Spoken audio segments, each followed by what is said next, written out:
আসসালামু আলাইকুম, সবাইকে স্বাগত জানাচ্ছি খুবই সহজ মজাদার একটা নাস্তার রেসিপি দেখার জন্য। ডিম আলু দিয়ে বানানো যায় এমন একটা নাস্তার রেসিপি আজ আপনাদের সাথে শেয়ার করব, যেটা সকাল কিংবা বিকালের জন্য তৈরি করতে পারবেন, চাইলে বাচ্চাদের টিফিনের জন্য বানাতে পারেন। প্রতিদিনের নাস্তাটাকে একটু ঘুরিয়ে বানালেই কিন্তু খেতে ভীষণ মজার হয়। আর আজকে যে নাস্তার রেসিপিটা আমি শেয়ার করছি, রান্নাঘরে থাকা উপকরণ দিয়ে আপনি সহজেই বানিয়ে নিতে পারবেন। আশা করছি রেসিপিটা আপনাদের ভালো লাগবে। তো চলুন দেখে নেওয়া যাক এটা তৈরি করতে আমাদের কি লাগছে।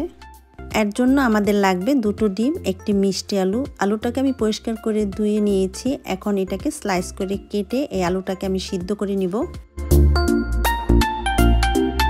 এখন আলু সিদ্ধ করার জন্য চুলায় একটি হাঁড়ি বসিয়ে আলু এবং পরিমাণ মতন পানি দিয়ে চুলার আঁচ মাঝারিতে রেখে ঢাকনা দিয়ে ডেকে এই আলুটাকে খুব ভালো করে সিদ্ধ করে নিতে হবে। তো আলুগুলো সিদ্ধ হয়ে গেছে, এখন চুলা থেকে নামিয়ে এগুলোকে পুরোপুরি ঠান্ডা করে নিতে হবে।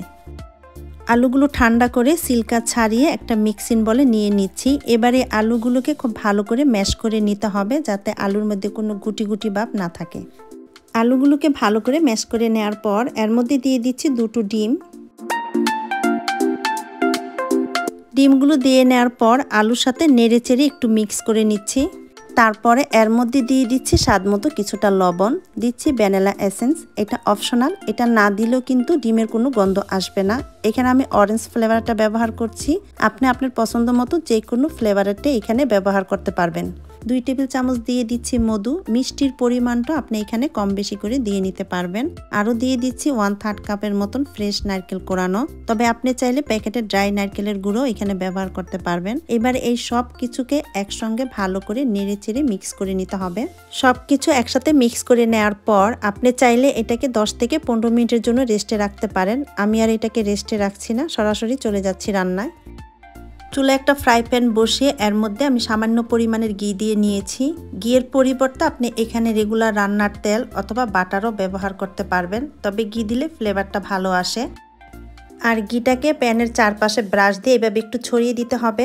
এখন এর মধ্যে দিয়ে দিচ্ছি ডিম আলুর মিশ্রণটি। তারপরে এই মিশ্রণটাকে প্যানের চারপাশে চামচ দিয়ে সমান করে দিতে হবে, যাতে কোনো ফাঁকা না থাকে। এবার চুলার আঁচ লোতে করে ঢাকনা দিয়ে ডেকে দিচ্ছি 10 থেকে 15 মিনিটের জন্য। চাইলে আপনি এটাকে ওভেনও বেক করতে পারবেন।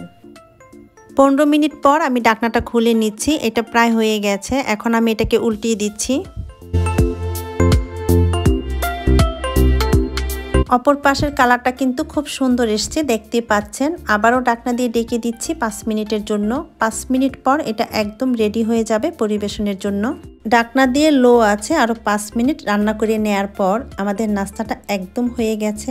এখন এই নাস্তাটা কেটে শেয়ার করছি।